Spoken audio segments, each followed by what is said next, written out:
My stepmother demanded I pay rent to live in my own house while her children lived there for free. She moved in 3 months after Dad died. The house was paid off. Mom's life insurance made sure of that before cancer took her when I was 12. Dad left it to me in the will. Crystal clear. The deed was in my name, but I was 17. Can't legally kick anyone out until you're 18. Denise knew this. She'd been dating Dad for 8 months when his heart gave out. Long enough to move her twin boys into our guest room. Not long enough to have any actual claim to anything. You eat the food, you use the utilities, she said that morning, sliding a rental agreement across the kitchen table. $800 a month due on the 1st. Her sons, both 19, sat there smirking. Tyler hadn't worked a day in his life. Mason dropped out of community college to pursue professional gaming. This is my house, I said. You're a minor living under my guardianship, Denise replied. Your father would want you to learn responsibility. My father would have thrown her out, but he wasn't here. I signed the agreement. Then I got creative. First, I changed the Wi-Fi password daily at 3 a.m. The boys would wake me up, demanding the new one. Sorry, that's a premium amenity, not included in my rent. You can purchase access for $50 a day. When Denise said that was ridiculous, I showed her the rental agreement. It only covers my occupancy of 1 bedroom. Internet isn't mentioned. Next, I started charging for everything. Washing machine, $10 per load. Living room couch, $5 per hour. Parking, $100 monthly per vehicle. I posted signs everywhere with QR codes for payment. You can't do this, Denise screamed. Actually, I can, I said. I'm the homeowner. You're my tenant. Your lease only guarantees you 3 bedrooms. Everything else costs extra. I documented everything. Every time Tyler ate my food, I photographed it and sent an invoice. Every time Mason left trash around, I added cleaning fees. Within a week, they owed me $400. We're not paying this, Denise said. Then you're in violation of house rules. Grounds for eviction once I turn 18, I replied. 63 days from now. She tried to get clever. Had her boyfriend Eddie move in. I served him with trespassing notices. When he refused to leave, I called the cops. They removed him. Denise retaliated by throwing away my belongings. My mother's jewelry box. Photos from before she existed in our lives. I installed cameras everywhere. All legal. My property. 2 weeks before my birthday, I found Tyler in my room. The camera caught everything. I filed a police report and got a restraining order. He had to leave immediately. Mason panicked. Without his brother, he had no backup. Even got a part-time job. Denise knew she was running out of time. I'll contest the will, she threatened. Go ahead, I said. I have Dad's medical records showing perfect cognitive function, plus emails between you discussing redecorating, dated 2 weeks before he died. Her face went white. The morning of my 18th birthday, I served eviction notices. 30 days to vacate, but Denise was too calm, too compliant. I found out why at the courthouse. There's already a case pending, the clerk said. A competency hearing. Someone's claiming you're mentally unfit to manage property. My stomach dropped. The hearing is tomorrow. If you don't show, guardianship extends until you're 21. I raced home to find Denise packing boxes, but not to leave. Moving your things to the garage, she said sweetly. Dr. Brennan says you need a controlled environment. What, doctor? I've never seen any Dr. Brennan. She smiled. No, but Tyler has. Did you know he legally changed his name 6 months ago to Tyler Brennan, and that he just graduated from an online therapy program? My blood turned to ice. You're insane if you think this will work, I said. Actually, Tyler's the one who diagnosed you as insane, paranoid delusions, he called it, installing cameras everywhere, charging family members rent,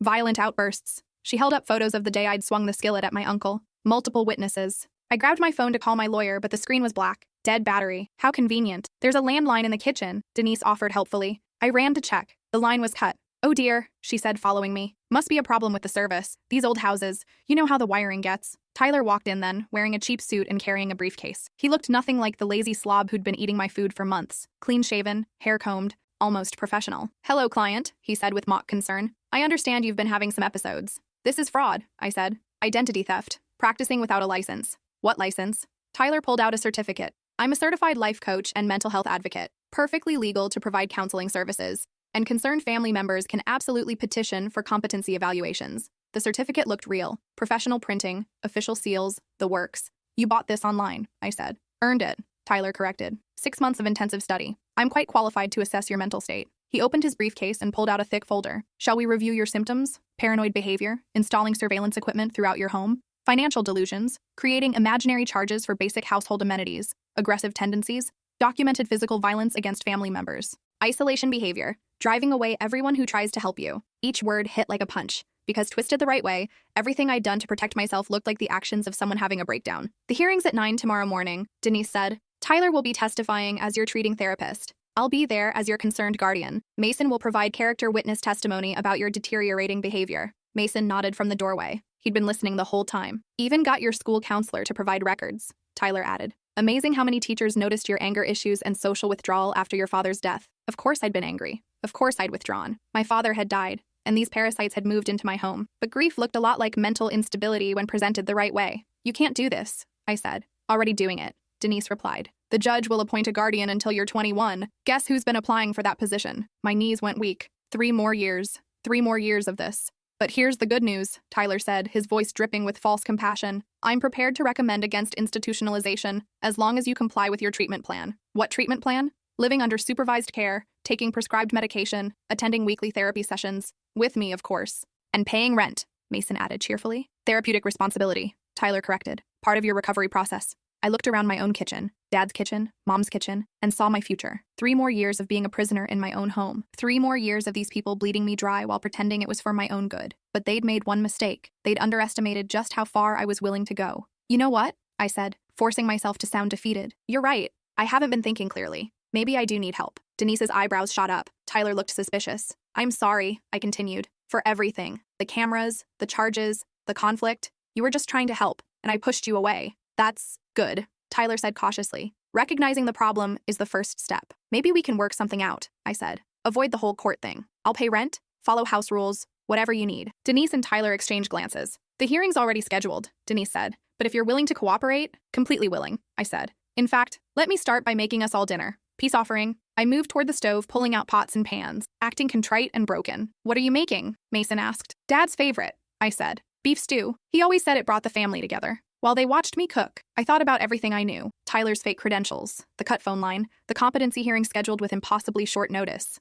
and most importantly, what I discovered 3 weeks ago while going through Dad's papers. Denise had been married to Tyler and Mason's father until 6 months before she started dating Dad. The divorce wasn't final until 2 weeks after Dad died, which meant her marriage to Dad was never legal, which meant she had no legal standing to be my guardian, which meant tomorrow's hearing was going to be very interesting. But first, I had to get through tonight. Smells amazing, Denise said, relaxing in her chair. Secret ingredient, I said, stirring the pot. Dad always said it made all the difference. The secret ingredient was time. I needed them comfortable, confident they'd won. While the stew simmered, I excused myself to use the bathroom. Instead, I slipped into Dad's old office and opened his fireproof filing cabinet. My hands shook as I pulled out the documents I'd found weeks ago. Denise's divorce papers, her real social security number, her previous addresses, including the one where she'd been arrested for fraud 2 years ago. I photographed everything with my backup phone, an old Android I kept hidden for emergencies. Then I uploaded the files to a cloud account Denise didn't know existed. When I returned to the kitchen, they were all seated around the table like a happy family. So, Tyler said, cutting into his stew, tomorrow after the hearing, we'll need to discuss your medication schedule. What medication? I asked. Mood stabilizers, anti-anxiety drugs, whatever the court-appointed psychiatrist recommends. Dr. Reynolds is very thorough, Denise added. He'll want to start treatment immediately. Dr. Reynolds, another name to research. How do you know Dr. Reynolds? I asked casually. We've worked together before, Tyler said. Professional referrals. Lie. Tyler had never worked with any doctor. But Dr. Reynolds was probably real, someone they were paying off or had convinced with their fabricated evidence. After dinner, they retreated to the living room to watch TV. I cleaned up, playing the part of the cooperative, defeated teenager. At midnight, I made my move. I slipped out through the basement door they didn't know existed. Dad had installed it during renovations years ago. My car was parked 3 blocks away at the 24-hour diner where I'd been working part-time. The diner's Wi-Fi was fast, and the overnight manager let me use the office computer. First, I researched Dr. Reynolds. He was real, all right. A psychiatrist who'd lost his license in 2 states for accepting bribes to declare people incompetent, currently practicing in our state with a restricted license. Next, Tyler's credentials. The certification program he'd completed was a $99 online course that required no testing, no supervision, no actual training, completely worthless in any legal context. Then I hit the jackpot. Denise's fraud arrest wasn't just any fraud. She'd been caught running a guardianship scam, convincing elderly people they were incompetent, getting appointed as their guardian, then liquidating their assets. She'd served 18 months and was still on probation, which meant she was legally prohibited from serving as anyone's guardian. I printed everything. Then I started making phone calls. First, the State Bar Association's emergency hotline. They had a 24-hour service for reporting legal fraud. Second, Adult Protective Services. They needed to know about the guardianship scam. Third, the probation office. Denise was violating the terms of her release by attempting another guardianship fraud. Finally, I called Judge Morrison's chambers, the same judge who'd originally ruled on Dad's will. I left a detailed message about the fraudulent competency hearing. By 6 a.m., I had backup plans for my backup plans. I drove home as the sun was rising. Denise was in the kitchen, making coffee and humming. There you are, she said. I was starting to worry. Couldn't sleep, I said. Went for a walk. Nervous about today? A little. She patted my shoulder with fake sympathy. Don't worry. Dr. Reynolds is very understanding. He'll make sure you get the help you need. At 8:30, we piled into Denise's car. Tyler wore his cheap suit. Mason had attempted to dress up but still looked like he'd rather be gaming.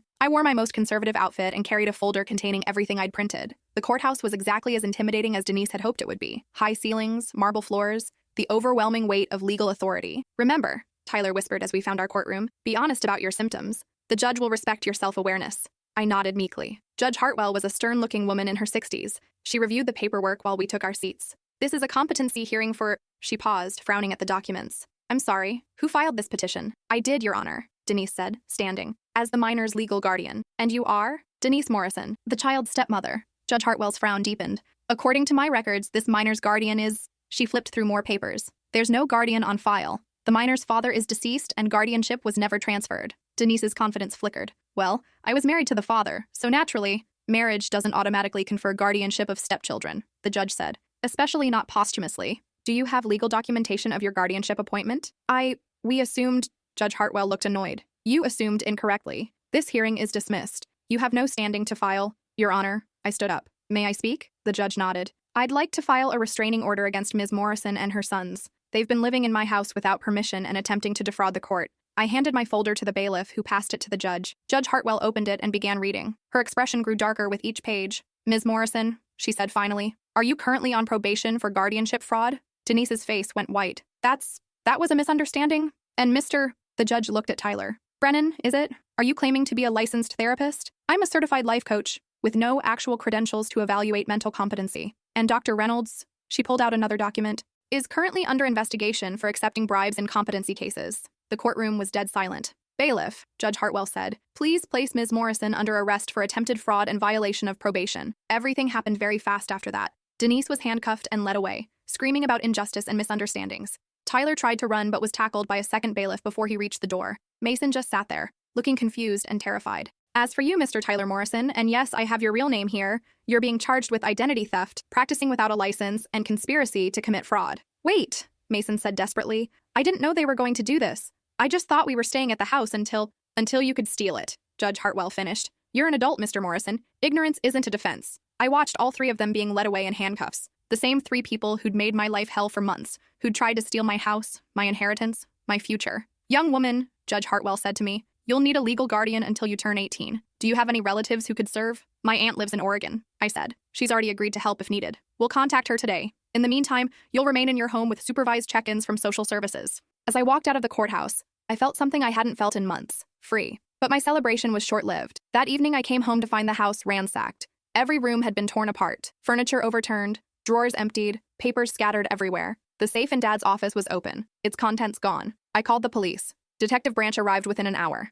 Looks like they were searching for something specific, he said, surveying the damage. Any idea what? I thought about it. What would Denise have hidden in my house that was worth this kind of desperate search? Then it hit me. The life insurance policy, I said. Detective Branch looked confused. Explain. Dad had $1 million life insurance policy. Mom's cancer costs ate through most of their savings, so Dad increased his coverage to make sure I'd be taken care of. But the beneficiary would have been his wife, Detective Branch finished, if he'd remarried. But they were never legally married, I said. So the beneficiary would still be me, unless someone had paperwork suggesting otherwise. We found the forged marriage certificate in the basement, hidden behind the water heater. It was a good forgery, professional quality with all the right stamps and seals. She was planning to claim the insurance money, I said. That's what this was all about, not just the house. The whole $1 million.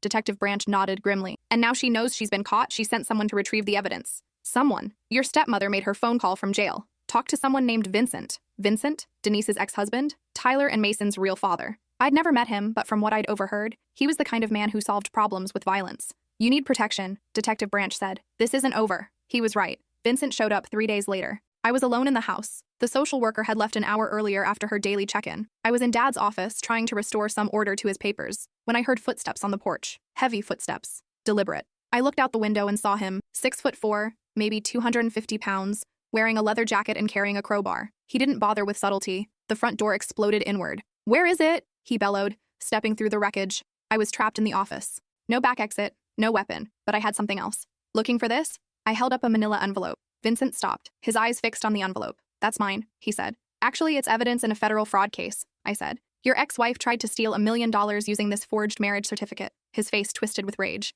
Give it to me. Can't do that, I said. Already sent copies to the FBI, and my lawyer, and the insurance company, and about 6 other places you'll never find. That was a lie, but it was a convincing lie. Vincent took a step closer. You think you're smart, little girl? Smart enough to install a panic button. I pressed the small device clipped to my belt. It had been Detective Branch's idea. A direct line to police dispatch. Vincent lunged forward, raising the crowbar. I dove behind Dad's massive oak desk as the weapon crashed down where my head had been. Wood splintered. Papers flew. Help is coming, I said, trying to keep my voice steady. You might want to leave. Not without what I came for. He swung again, and I rolled sideways. The crowbar smashed into Dad's filing cabinet, denting the metal. That's when I heard the sirens. Vincent heard them too. His expression changed from rage to calculation. "This isn't over," he snarled, then crashed back through the front door. I stayed behind the desk until Detective Branch himself walked into the office. "You okay?" he asked. I nodded, though my hands were shaking. "Vincent?" he asked. "Gone, but he'll be back." Detective Branch helped me to my feet. "No, he won't. We've been watching him since his ex-wife got arrested. He just committed breaking and entering, assault with a deadly weapon, and intimidation of a witness. He's going away for a long time. They caught Vincent at a gas station 12 miles away.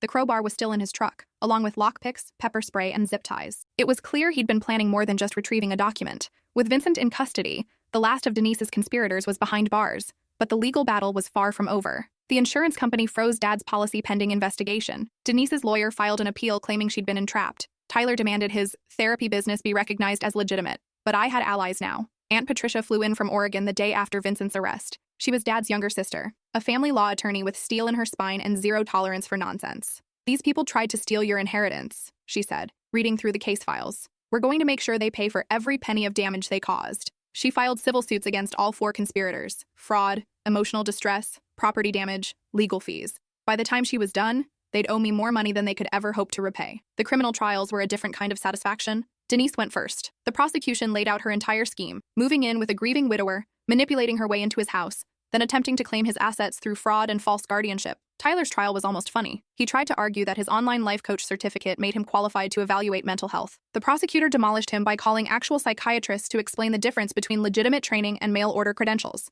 Mason got the lightest sentence: probation and community service. He was the only one who showed any genuine remorse. Vincent got 15 years for assault, witness intimidation, and violation of his parole from a previous conviction. Through it all, I lived in my house. My real house. The one Dad had left me. Aunt Patricia helped me set up proper financial management. The insurance money came through. All of it. Once the fraud investigation concluded. I put most of it in trust funds and college savings accounts. Enough to live on, not enough to waste. I graduated high school with honors. The same teachers who'd noted my anger issues and social withdrawal now wrote glowing recommendation letters about my resilience and determination. College applications were easier than I'd expected. When admissions committees read about how I'd uncovered a fraud conspiracy and defended my inheritance in court, they saw leadership potential, not problems. I chose Northwestern, far enough from home to start fresh, close enough that Aunt Patricia could visit. The house stayed empty during my freshman year. I couldn't bring myself to rent it out, and I didn't want to sell it. It was where Mom and Dad had been happiest, where I'd learned to fight for what was mine. Sophomore year, I finally decided what to do with it. I converted it into a transitional home for teenagers aging out of foster care. Kids who'd been failed by the system, who had nowhere to go when they turned 18. Kids like I might have been if I hadn't fought back. The house could hold 6 residents at a time. Each had their own room, their own space,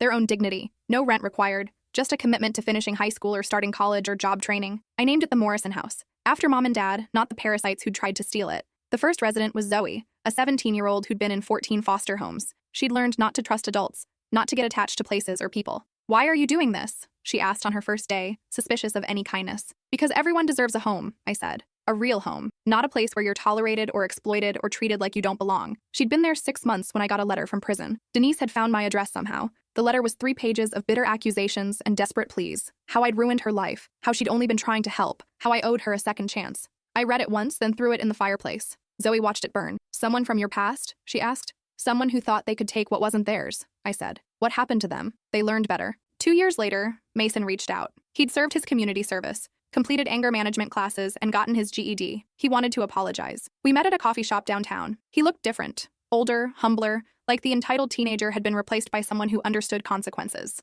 "I know sorry doesn't fix anything," he said, "but I need you to know I had no idea how far Mom and Tyler were willing to go." "You knew they were trying to steal my house," I said. "Yeah. And I was okay with that because I thought you were this rich kid who didn't deserve what you had. I told myself you'd be fine." He stared into his coffee cup. "I was wrong. About everything. You weren't some spoiled brat. You were a kid who'd lost both parents and was trying to protect the only thing you had left." I studied his face, looking for signs of manipulation. The old Mason had been good at saying what people wanted to hear, but this felt different. Real. "What do you want from me?" I asked. "Nothing," he said. "I'm working construction now, trying to pay back the legal fees I cost you. I wanted you to know that some of us learned something from this mess." A year later, he showed up at the Morrison House. "I heard you're hiring," he said. "I was expanding the program, adding a workshop space where residents could learn trades. I needed someone to teach basic construction skills." "Why would I hire you?" I asked. "Because I know what it's like to make terrible choices and have to live with them. These kids need to see that you can screw up and still turn your life around." I hired him part-time. He was good with the residents, patient, honest about his mistakes,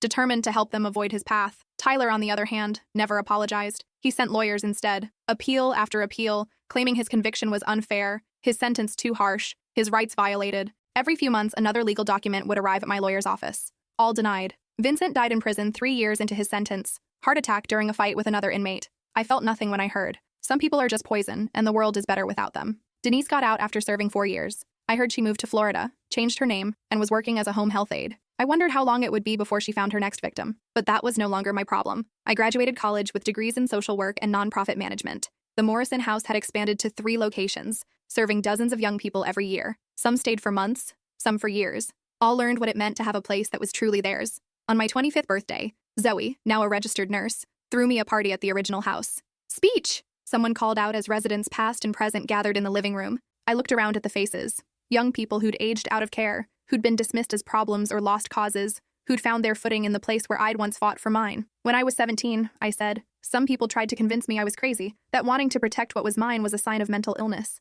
that fighting back was proof I needed to be controlled. Murmurs of recognition. Most of these kids had been told similar things. They were wrong. There's nothing crazy about defending yourself. Nothing wrong with refusing to let people take advantage of you. Nothing mental illness related about standing up for what's right. I gestured around the room. This house taught me that. Home isn't just a place you live. It's a place where you belong, where you matter, where you're safe to be yourself without apologizing for it. I raised my glass. To home. Real home. The kind worth fighting for. The response was thunderous applause and cheers. Later, as I walked through the quiet house, I stopped in Dad's old office. It had been converted into a study space for residents, but I kept one corner as it was. His desk, his chair, his law books. A photo of Mom and Dad sat on the bookshelf, next to pictures of every young person who'd found refuge in their house.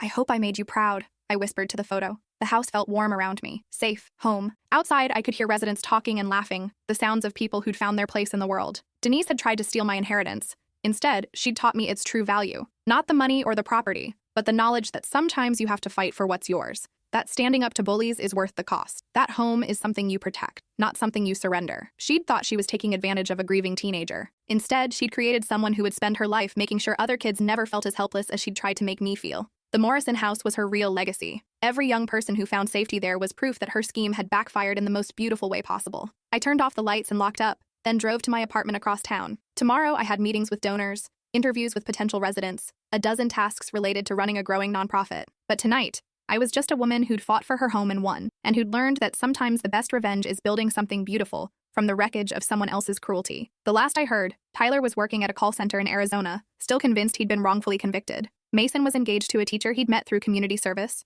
planning a small wedding. Vincent was buried in a pauper's grave because no one claimed his body. And Denise was probably already scouting her next victim. But their story was over as far as I was concerned. Mine was just beginning. Every year on the anniversary of Dad's death, I visit his grave. I tell him about the Morrison House, about the kids who found their way there, about the lives that have been changed. I tell him about the day I turned 18 and kicked out the people who tried to steal his gift to me. I tell him I'm sorry it took me so long to realize that the house was never the real inheritance. The real inheritance was the strength to fight for what matters, the wisdom to recognize predators, the determination to protect the vulnerable instead of becoming one of them. That's what he and Mom really left me, and that's what I've spent my life passing on. The Morrison House serves as a reminder that sometimes the people who try to break you end up making you stronger than you ever imagined you could be. Every resident who walks through those doors gets to hear the story of how it came to exist, how a teenager refused to let adults steal her future, how she turned their attempt at fraud into a foundation for helping others. They learn that you don't have to be a victim just because someone tries to make you one. They learn that fighting back isn't crazy or wrong or pathological. They learn that home is worth defending, and that sometimes you have to create the family and support system you need.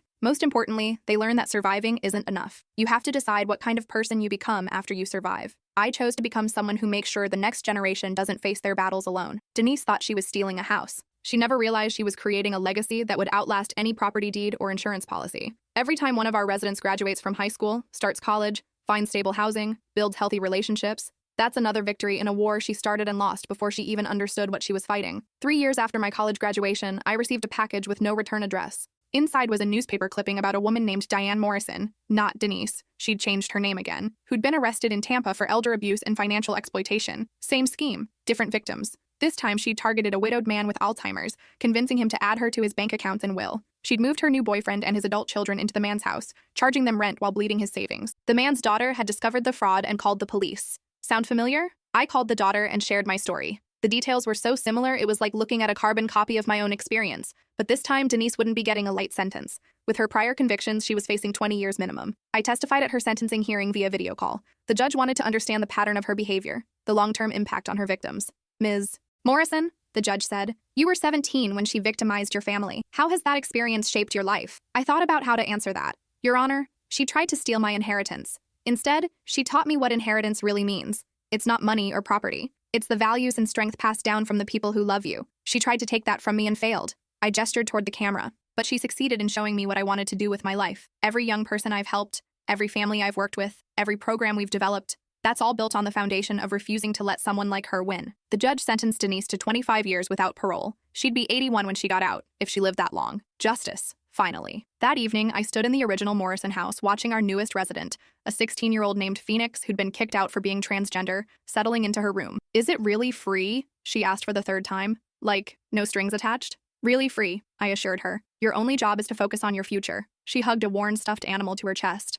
I've never had my own room before, she whispered. Well, now you do, for as long as you need it. As she closed her door in her room, in her temporary home, I thought about 17-year-old me fighting to keep predators from stealing what Dad had left me. I never could have imagined then that their greed would become the foundation for something so much bigger than one house or one inheritance. The Morrison house had grown into a network of 7 facilities across 3 states. We'd housed over 300 young people, with a 94% success rate for high school completion and 78% going on to post-secondary education or stable employment, all because some people thought they could steal from a grieving teenager. All because I decided they were wrong. As I locked up the house that night, I realized that Denise had been right about one thing. I had been mentally unfit at 17, unfit to be a victim, unfit to accept injustice, unfit to let predators win, and I still was. The Morrison house would continue growing, one young person at a time, built on the simple principle that everyone deserves a real home and the chance to fight for their future. That was Dad's real inheritance. That was the gift Denise could never steal. That was the legacy worth protecting. And every time a young person walked through our doors,